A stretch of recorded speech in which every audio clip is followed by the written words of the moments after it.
Greetings, ladies and gentlemen. It is Danny and Ryan of the SpiffyNeedleGeeks, and as I promised months and months ago, when this was finally announced, yep, we are yes,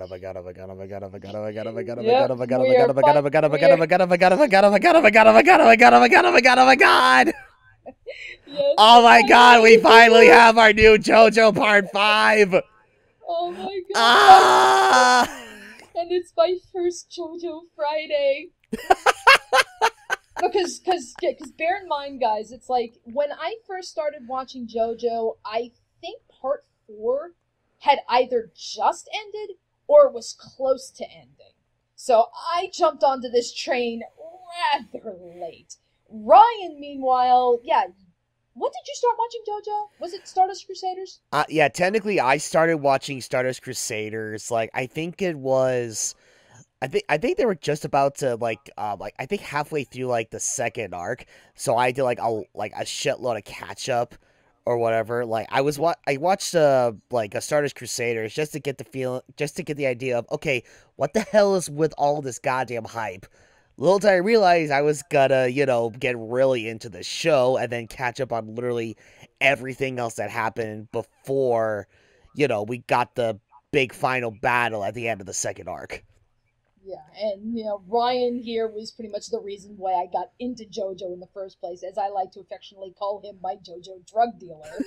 Because Ryan, kept talking about this show, and it was like, yeah, just like randomly one day I'm just scouring Hulu looking for something to watch, and I see JoJo's Bizarre Adventure, and it's like, why not? Let me give this thing a shot. Ryan keeps talking about it, and he and I tend to like a lot of the similar stuff, and, well, that was it, Yeah, I was doomed. That was it. You were hooked. Yeah, so pretty much after I had watched all of the JoJo anime, I then I pretty much went to the next step and started reading the manga, and I'm completely caught up. So I look out for new manga chapters every month now, and I've actually just gotten Ryan reading the manga. I actually just got him finished reading the Part 5 manga, so now he's got the manga comparison and everything this time around, which I don't think you've had before. No, this is the first time like I finished and read like one part of like the JoJo manga before the anime adaptation like officially aired. All right, so lots of firsts for the both of us this time around. Yes.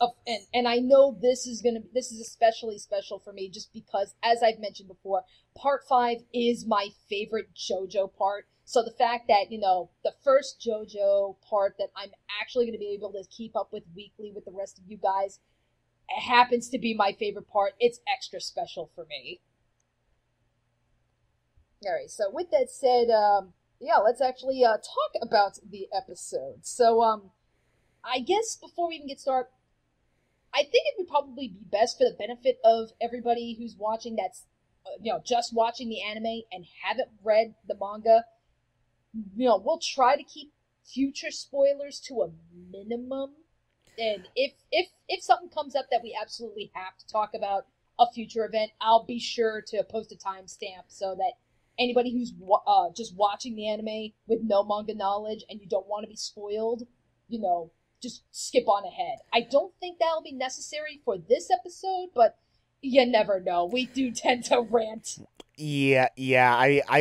Let's just put it like this. All right. It's like, well, yeah, we'll try our damn hardest to keep it spoiler free, or like try to keep like as like a minimum amount of like spoilers as possible. But seeing as how this is JoJo we're talking about here, there will be no promises whatsoever goddamn ever.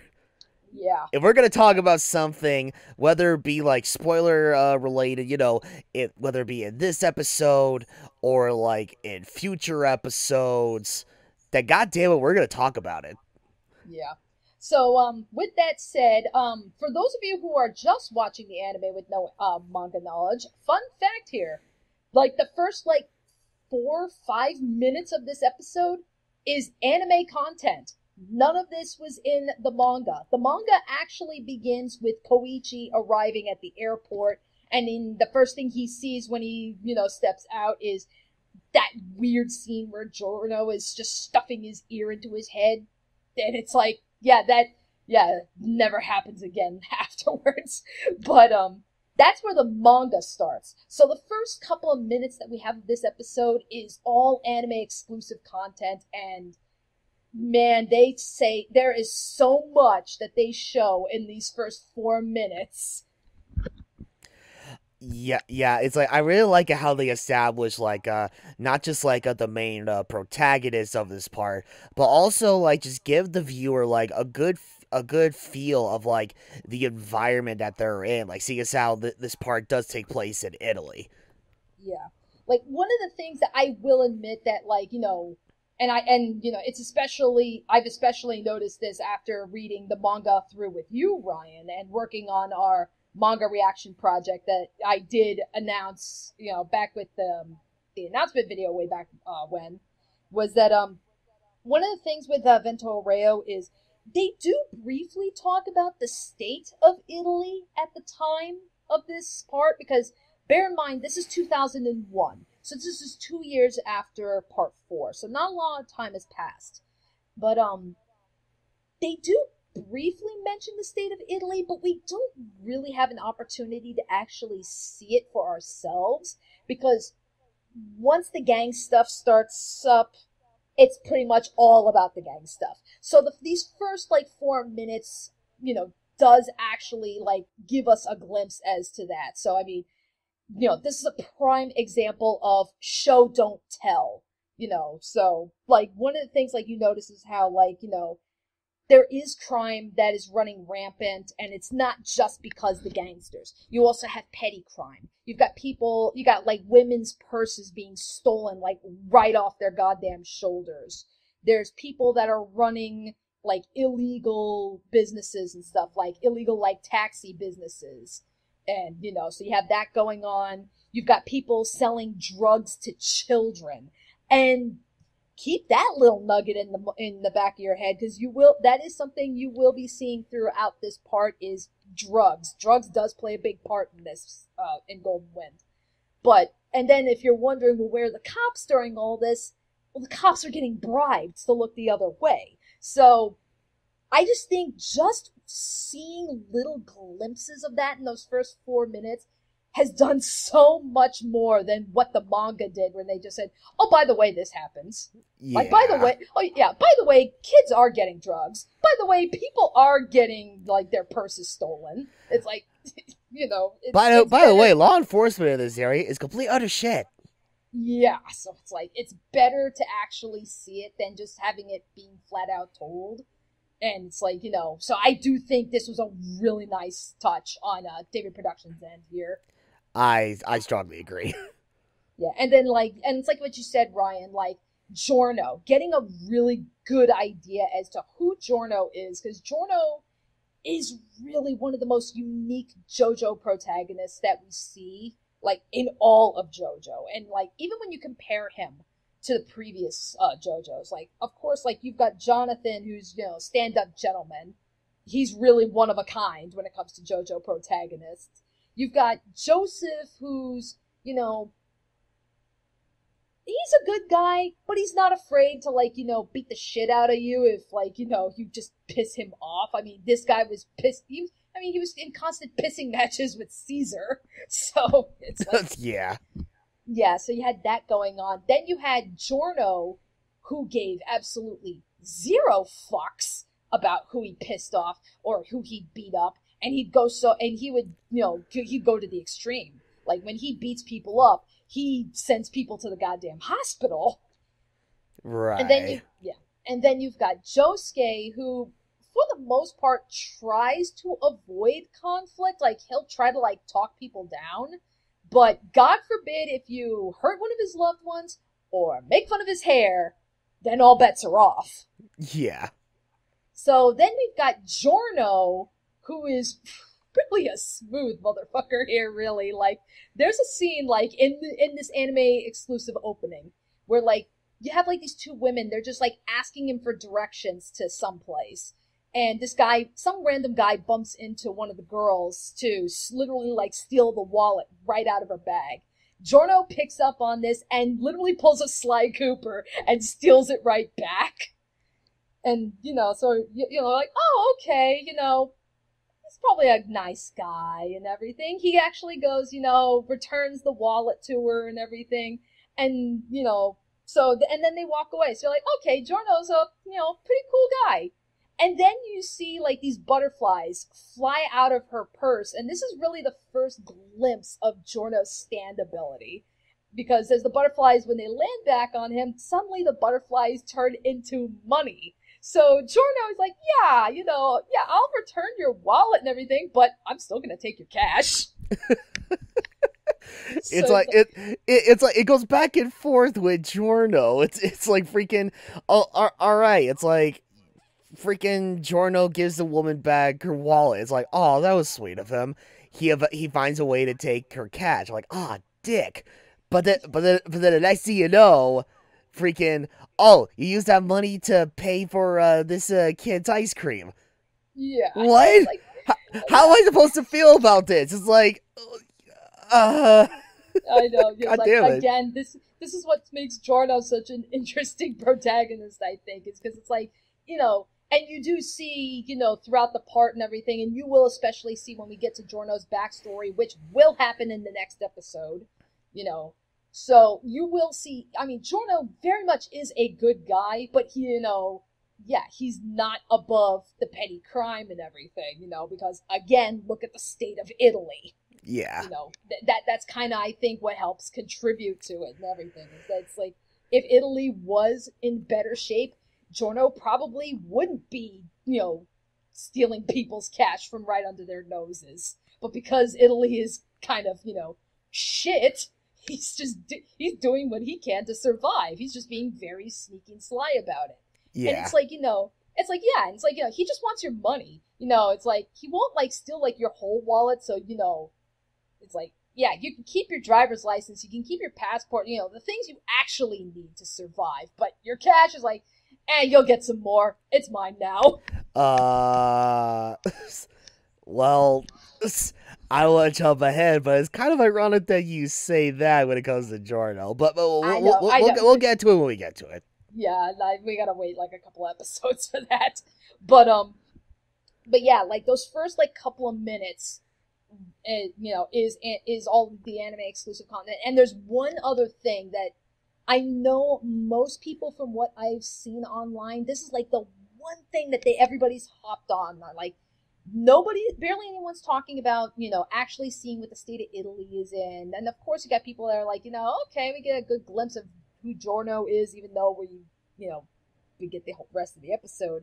But the one thing that everybody universally agrees on is Leaky Eye Luca. Because when Leaky Eye Luca was introduced in the manga, he was introduced when, he first meets Giorno. And, he's just like, oh, here's some random gangster who's, unfortunate victim that's gotta be killed to move the plot forward. That's pretty much Luca's point in the manga. But the anime actually did try to set him up. Like, it's like, oh, okay, this is who Luca is. This is how he acts, like, around, like, regular people. And, oh, now we know why he's going after Giorno. Because we didn't get that in the manga. He just said, oh, yeah, I heard you've been doing part-time work at the airport, and I want to talk to you. It's like, again, show, don't tell. Exactly. Yeah, so we got all of that, and then we actually move on into the rest of the episode, and pretty much from here on out, it's practically beat for beat for following the manga here. Now, I will say, though, like, okay, so, if I can embarrassingly admit, so, a couple of months ago, you guys might remember there were some conventions that actually did preview the first episode. I know there was one here in America. I think it was, what was it? Anime Expo or PAX or something? No, yeah, you're right. It was Anime Expo. Yeah, it was one of those conventions. Like, there was one here, I think there was one in France, and then there was one in Japan that everyone that attended got to see the first episode. Now, of course, you've got your people that actually went and, I guess, snuck cameras in and shit and recorded the episode and uploaded on YouTube. Of course, those did not last very long. I mean, YouTube was very quick to take those down. Yeah. But Ryan and I were very fortunate to have been able to pretty much see these. So we technically already had seen this first episode. The downside to it, though, was, because it was recorded off a camera and it was recording off of a projector screen, we didn't get the highest quality. And, we did manage to find one that was fan subbed, which was pretty close to the official subtitles that we did get through Crunchyroll. So it was close enough. So even though we've technically had seen this episode months and months ago, it was not in the best quality. It was not the best means or anything. So having now seen this, like, with the crystal clear quality, man, there was shit that I did not even notice. And I think it really is because of the quality. Like, I don't know if you noticed this, Ryan, but there's the scene when Koichi was using echoes on the car as Giorno was trying to speed away. And, you see Koichi's walking around saying, hey, I told you don't underestimate me just because I'm a tourist and everything. Off in the corner, you basically see, like, a very transparent silhouette of Echo's Act 3. I did not notice that the first time around when we were watching that fan recording, because it was such crappy quality. I did not notice that. So when I first watched this, I was like, oh, holy shit!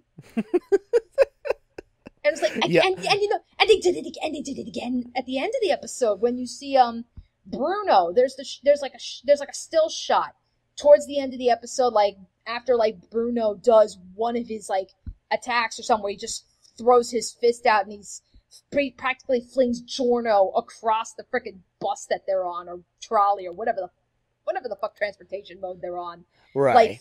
And it's like you see a transparent silhouette of Sticky Fingers, and again, I did not notice that. And this is coming from someone who is so goddamn desperate for anything Golden Wind anime related that is like, I was like constantly watching clips and episodes and whatever actually did manage to survive the YouTube purge. And it's like, and nope, I never noticed that silhouette before. So I was like, oh my god, that was such a fun surprise. God, it's as much as I hate to admit this, even when I first saw the official upload of this first episode on Crunchyroll, I did not notice the transparent silhouettes at all. I didn't even know that was a thing until you brought this up to me earlier today, Danny. I was like, wait, what, seriously? That was a thing? Alright, that was it. Okay, I was like, that's really cool and all, but seriously, what the hell? How did I not see that shit? Yeah, it was very subtle, but again, that's, because now we're seeing it in high quality. Right. So I guess, Ryan, what's your opinion on, the overall quality, the art style, now that we're seeing this full episode played out in the quality that's intended to be, what are you thinking? Well, I was thinking, in regards to, the art style, I was already rather keen with, the designs of, the characters that they were, they were showing off, not just from, the still images that they showed, upon, the announcement of the anime adaptation, but as we, saw, the little teasers that were being presented, as time went on. But no, seeing this new style in action, it's like if they took the original design from the characters from part 4, but they amped it up so much to a degree where it actually fits so much better when it comes to all these characters in part 5 or whatever. Like Yeah, I'm loving how Giorno looks. I'm loving how Koichi looks. Granted, like I know, like later down during the episode, we did run into Jotaro. So oddly enough, is like even with the new like art style or whatever, Jotaro does not look all that different. To yeah, to be completely honest, he's just like exactly how he looked in part 4, but with just a different coat of paint. yeah. I mean, it's yeah, Obviously, that's not saying much, seeing as how well Jotaro doesn't really appear all that much in this part. Hell, I think it's safe to say at this point he'll probably be around for like what, maybe another episode or two, and then that's it. But even then, actually, I think this is it because, like, pretty much, like, right. yeah, because in the manga, like, the last moment that you do see Jotaro in the manga is the phone call with Koichi, which happens at the end of this episode. So, yeah, sorry guys, this is the only time you will see Jotaro, throughout all of this part. Right. Which of course this is not that big of a deal because it's like no, this is not part 5 Stardust Crusaders. No, this is a brand new part with a brand new JoJo, and I wouldn't have it any other way in this case. So if we only have just Jotaro for one episode, it's like, hey, as much as I love me some Jotaro, I am not complaining. But yeah, it's like the fact that this new art style goes so well with like what we've seen so far, like in regards to seeing like this art style in action, like as we see all these characters like being animated or whatever, it looks great. Um, But yeah, like, yeah, as far as like, yeah, the art and everything, I mean, it's like, yeah, we got a good glimpse of it in those character teasers and everything. But, having now actually, like, seen it in the episode and everything, I mean, I am totally loving it. I mean, it's like, probably like, yeah, I think, like, yeah, I think the way you described it was probably the best. Like, it's kind of like taking the designs of part 4, but amping it up closer to, like, Stardust Crusaders levels, because it's like, I mean, at least up until now, I still gotta wait and see, like, is this quality going to hold up? But judging from the character previews, it looks like it will. Because, I mean, not for nothing, with those character previews, we actually did get to see pretty far into the anime with the battles and everything. And it looks like the quality is, being pretty steady. So I think we're good there. But, things can change. You don't know. But right, yeah, because it's like yeah, this first episode it was more so like nothing too crazy has gone on like just yet. Things have been rather subtle for the most part. Honestly, I think the art style of the like what was it? I think seeing the art style in action, like in regards to the animation, I'm sure that will really start to shine. Like at the very least, when we see the stand battle between Bruno and Giorno, like within the yeah, next episode. yeah. Because it's where it's like, it's one of those things like, I did like the art style in part 4, but it's an art style that can really only work in part 4. So that's where it's Yeah. like, it would not work here. It will not work in Stone Ocean. It sure as fuck would not work for Steel Ball Run, or JoJolion for that matter, because, now we're getting into, Araki's like realism drawing there. So that's where it's like, I definitely am.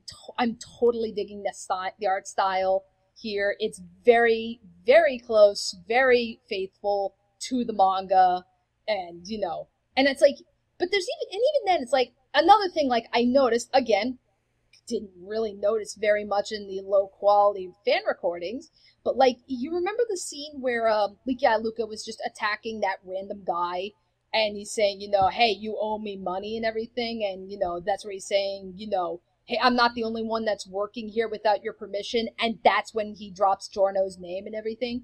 If you notice the clouds and everything during that scene, like around Leaky Eye Luca, those clouds, that's the same design of the clouds in Diamond is Unbreakable. It's got that exact same style. I did not notice that before.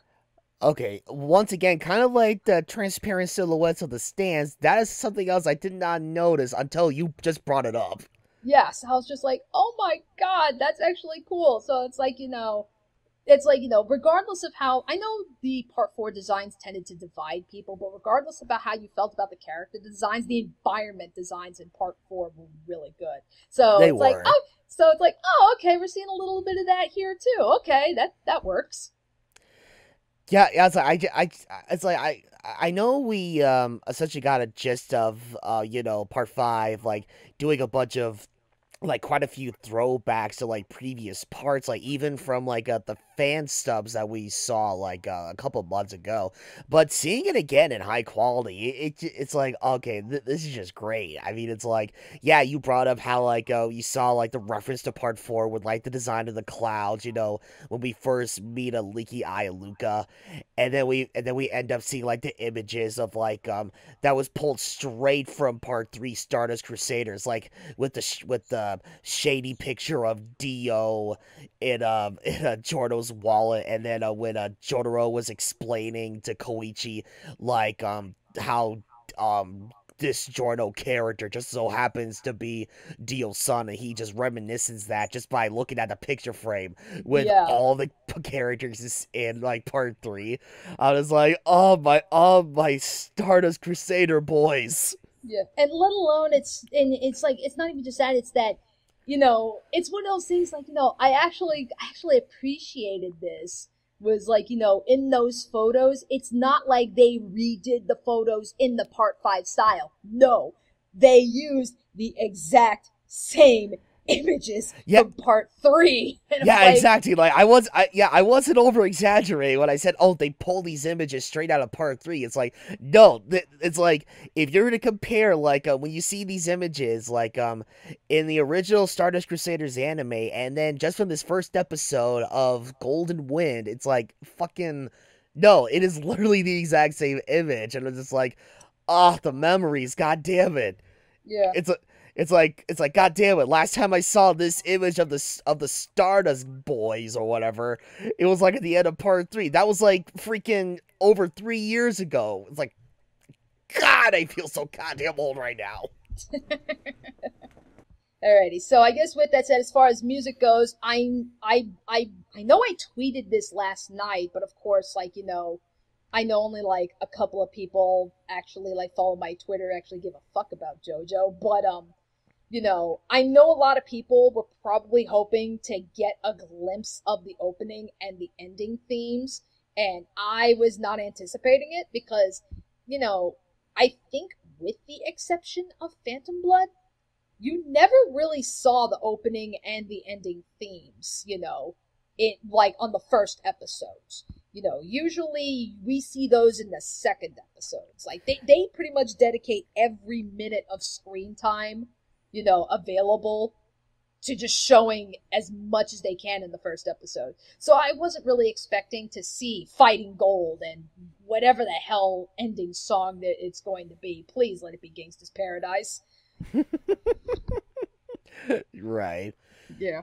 Yeah, But yeah. If memory serves, like, yeah. You're absolutely right. I believe they even gave like the exact same kind of treatment to like when part 4 was first airing. It's like, they dedicated their first episode to just nothing but showing like all this content that was going on like for the beginning of the story, and then starting at the second episode, that's when they're bringing in the ending themes, and that's when they're bringing the openings and all that stuff. yeah.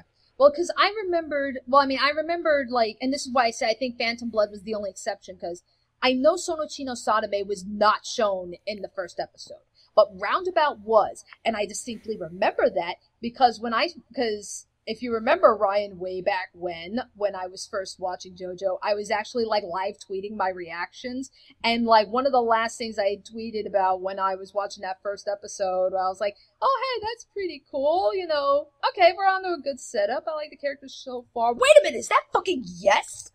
I was freaking out that I was so freaking out to hear Roundabout at the very end, and I was like, I don't know why Yes is playing, but I'm not gonna complain because Yes is awesome. Oh, I remember that. Yeah. Yeah, as FYI, guys, I know, Yes does tour still. So if you have the opportunity to see Yes in concert, please go. They are freaking great.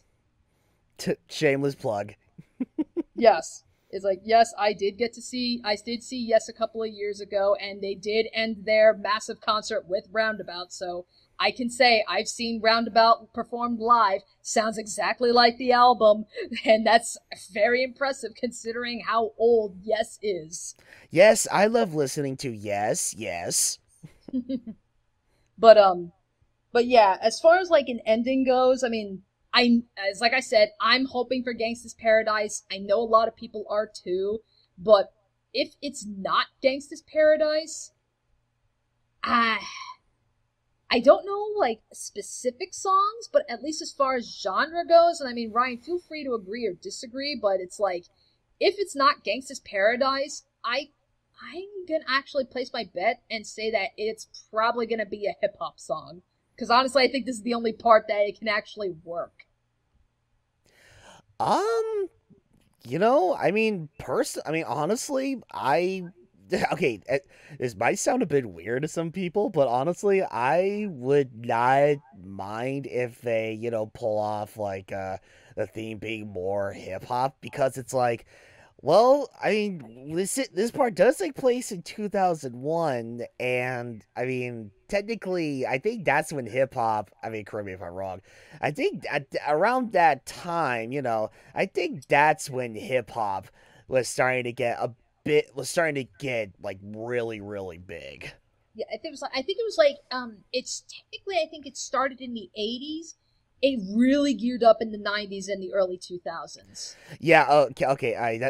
That's what I meant to say. I just worded that wrong. It's like, no, yeah, no, you're right. Yeah, hip hop has been around much longer than like the 2000s. It's like, no, yeah, yeah, no, it just started to get a lot bigger like around that point in time. Well, that was because, like, I know, like, in the 80s, you had songs like Fuck the Police and everything. I think that was, like, the very late 80s or early 90s, I think was around that time.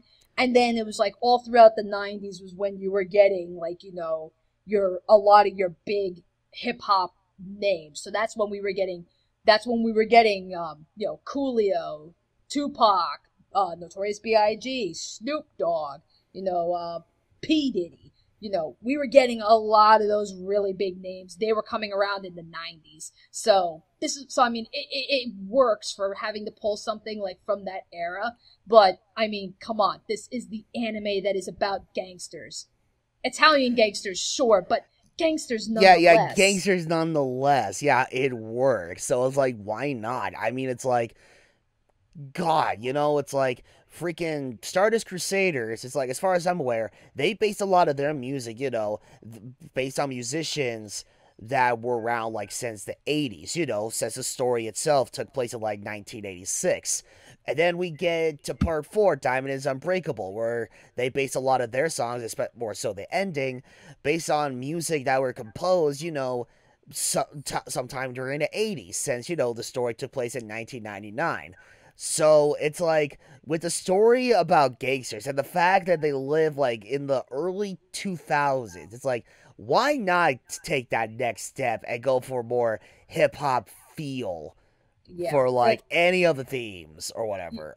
Yeah, and it's like I said, I think this is the one part where that can actually work very well. Maybe Stone Ocean, just because Stone Ocean is a prison story, but we got a long ways to go before we worry about part 6. Yeah. But yeah, I mean, it's like, it's probably like, that's probably like the one genre of music, like, I think could work very well here with part 5. And tragically, my hip hop knowledge is very limited compared to my rock knowledge. So it's like I said, I'm hoping for Gangsta's Paradise, but if it's not, I can't really name any other appropriate songs for it, because now I'm going into unfamiliar territory. So if any of you are watching, go ahead and place your bets. What do you think the ending theme is going to be if it's not going to be Gangsta's Paradise? I did read somewhere that this is going to be about the length of part 5.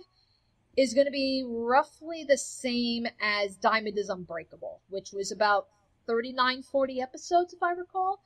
I read somewhere that's the expected length for part 5 as well.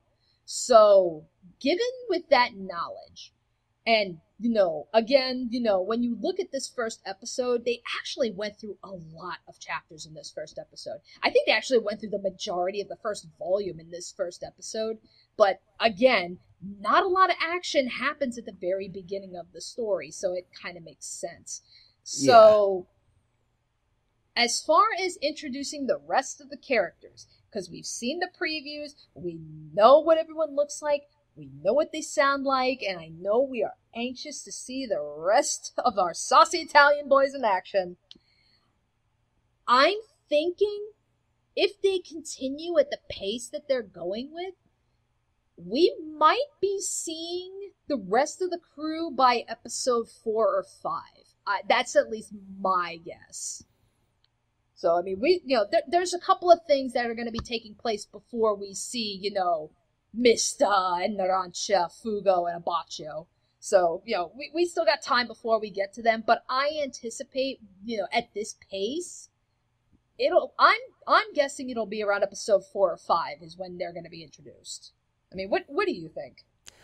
Oh man, I was like, for me, okay, it's really hard for me to say exactly when we'll see the rest of the Vento Rayo cast come up, because it's like, at this point in time, it's like, as we seen like in episode 1, they showed like a bunch of anime exclusive content that you wouldn't normally see, in the original manga. So now it makes me wonder, how much more are they gonna do that kind of sort of thing, starting from episode 2 and onwards? It's like, will it be like not as tight between like episode 2 and maybe say, I don't know, episode 5 before we see the rest of the cast? Or will it be enough for we see it at a much later point? I don't know. It's really hard to say, because it's like, I mean, I don't know if it's just me, is like my memory's being a little bit vague on how long it took for us to run into the rest of the Vento Rayo cast, as we were like reading through like the actual manga. Honestly, I was thinking we were gonna run into them in episode 3, but I don't know. Honestly, for me, it could be like stretching it just a little bit. I mean, if not episode 3, probably like 4 episodes in. Like, at the earliest, 4 episodes in. Alrighty, yeah. Yeah, because bear in mind, it's like, okay, now that I think about it, you know what? Okay, I fucking lied. We are gonna have to spoil things a little bit, so timestamp, go. So, if you remember, at this point, because Giorno has to finish his fight with Bruno, and that's easily gonna take up, like, the first half of the next episode. That's just how I anticipated. After that, we have to do the whole thing with Pulpo and Black Sabbath. We have to do that. We have to do that fight and, go through the Black Sabbath part. We got to bring Koichi back. And then, once we go through all that, and then Giorno's brought into the gang and everything, it's like, it's after Black Sabbath and after he ends up killing Pulpo, that's when we meet everybody. So it's like, this is just one of those things where it's like, I think, like, once we really start getting into, like, the heavy battles is when things, well, we could probably start expecting fights to take, like, 2 episodes. Like, Black Sabbath will probably, I think will probably take 1 episode to get through. We'll probably do, like, the first half of next episode will probably be the rest of the Giorno and Bruno fight. Then they're going to introduce Pulpo. Then, again, this is my prediction. Then the episode 3, the majority of that, if not all of it, will probably be Black Sabbath. Like that entire fight, And then probably at the beginning of episode 4, maybe? Again, unless they decide to add things in the anime, that's when we're going to see the rest of the crew. Because it's after Black Sabbath is when Giorno's officially in and Bruno grabs him and he's like, all right, I'm going to introduce you to everybody else. Right. Okay. Yeah, I can potentially see that. All right, but hey, we'll find out next week if I'm accurate or not. All right. So I'm trying to think. Is there anything else that you can think of that's like that we need to talk about or geek about?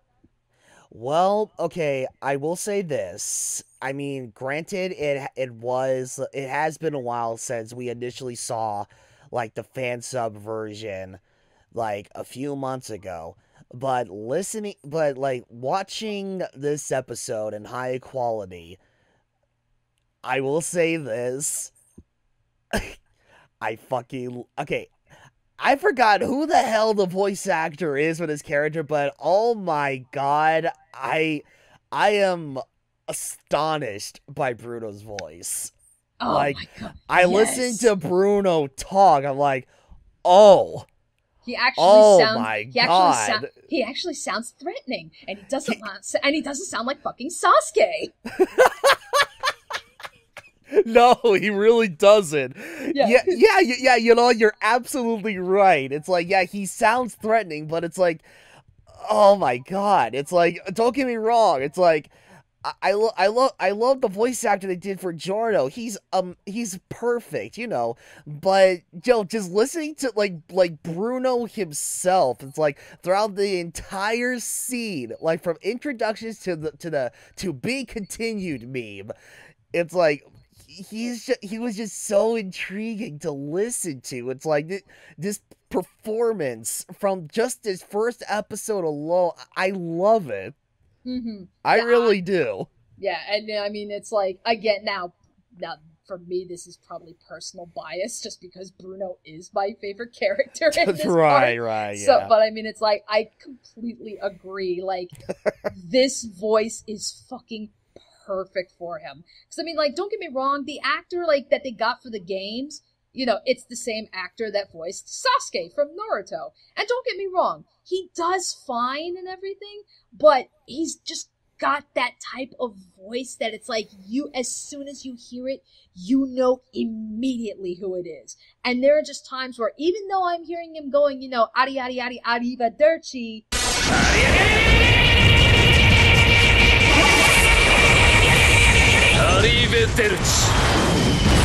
I'm not hearing Bruno. I'm hearing Sasuke. So, now that we got now that, the entire cast is, completely separate from, what they got in the games and everything. So it's like, okay, we got some unique voices and everything. And again, if we can actually bring up Naruto. So Mista's voice actor voiced Kiba in Naruto. I cannot tell the I could not tell you. Like, had I not looked that up, I never would have guessed that he had voiced Kiba. Because it's like Mista and Kiba sound nothing alike.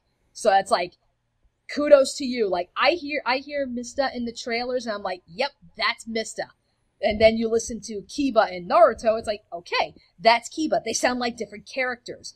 It's not like, granted, he has gotten better at it in, later productions and everything, but early on, like, as far as English actors go, think Vic Mignogna. Vic Mignogna had the kind of voice that you can pick him up anywhere, and because he kept using the same type of voice. He kept using the Edward Elric voice for so goddamn long that is like, as soon as you hear it, it's like, oh, yeah, it's Vic Mignogna. Yeah, branch out a little bit, guy. He's gotten a lot better lately. That's like, listen to him playing Crow in Ruby. I was just about to say, it's like, yeah, I never would have expected, like, it was Vic Mignogna who voiced a character like Ruby, Crow in Ruby, because of how deep and scruffy his voice was compared to his various other roles he's done in the past. Right. I mean, it's like, don't get me wrong, like, there are actors and actresses that I do like that do have, like, a specific type of voice that's, like, as soon as you hear them, you do recognize them. Like, Patrick Seitz is one of them. Yes.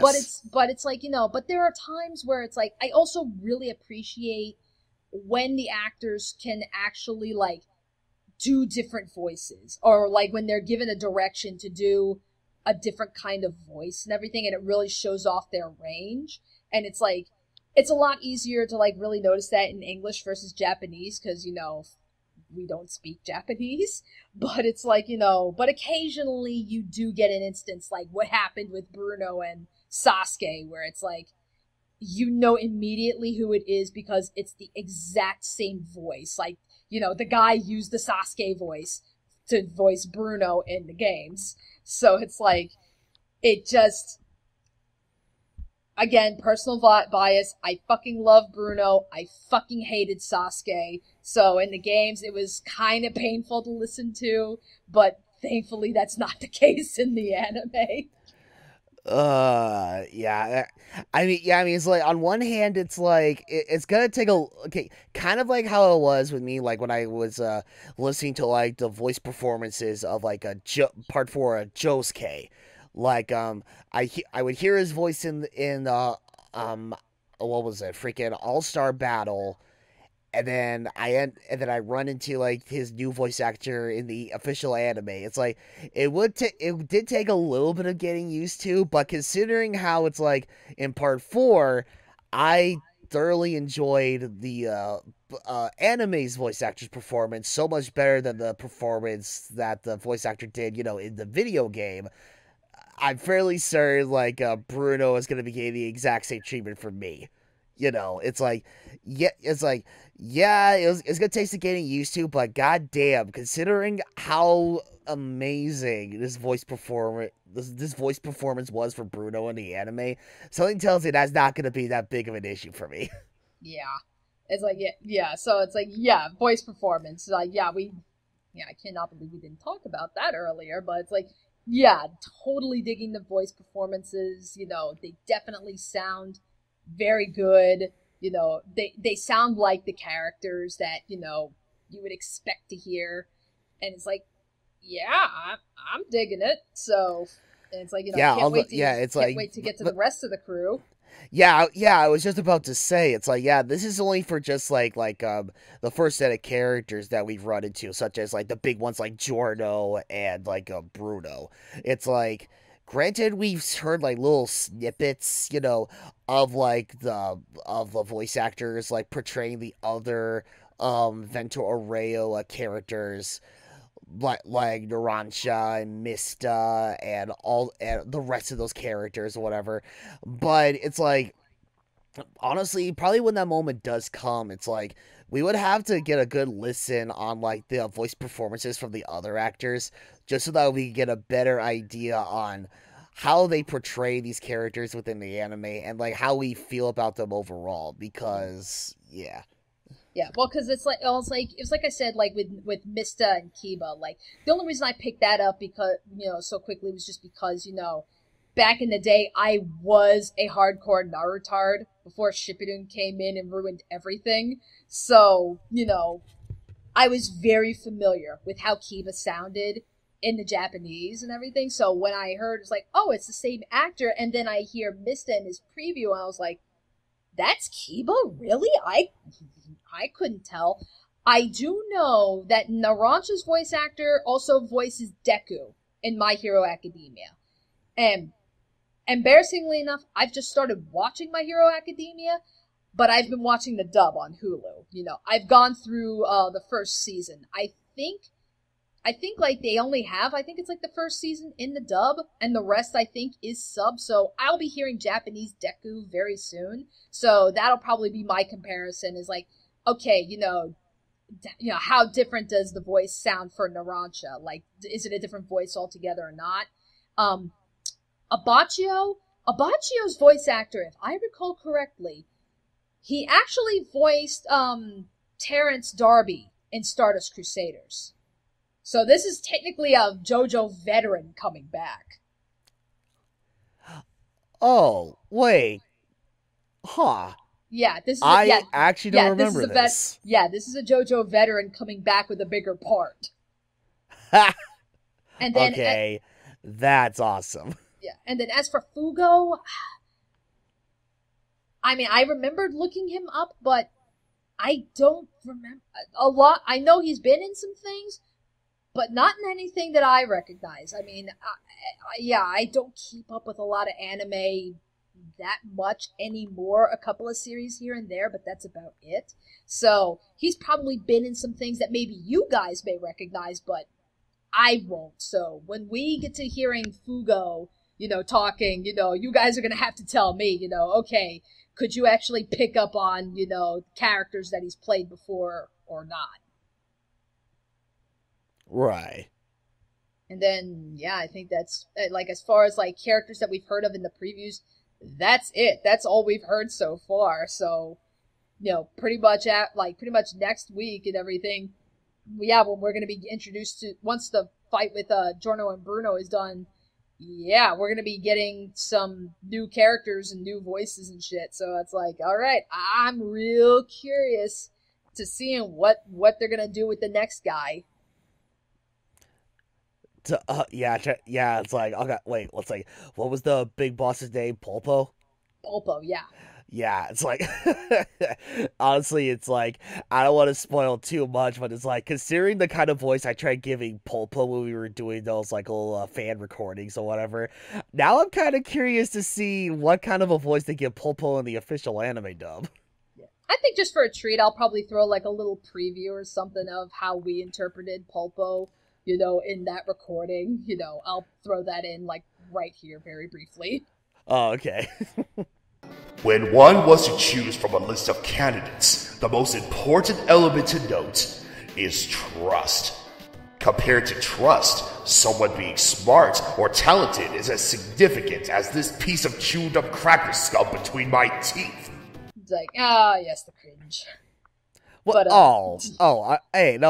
I enjoy that. I don't know what you're talking about. I know. We're just being dumb. No. But anywho, I think that's pretty much, it's like, okay, now we talked about voice performance. Is there anything else we're missing? Honestly, I mean, nothing else comes to mind, so I think we're pretty much good for the time being. Alrighty, so yeah, guys, I am totally loving what I'm seeing so far. It's like, definitely, I can't wait for next week. It's like, God damn it, man. It's like, I know I'll get used to it and everything, but it's like, oh, I want it to be next week already. It's like we already got a feeling of episode 1 because of that leak that was going around. So okay, we're jumping into some familiar territory after waiting for like a few months for the official thing to come out.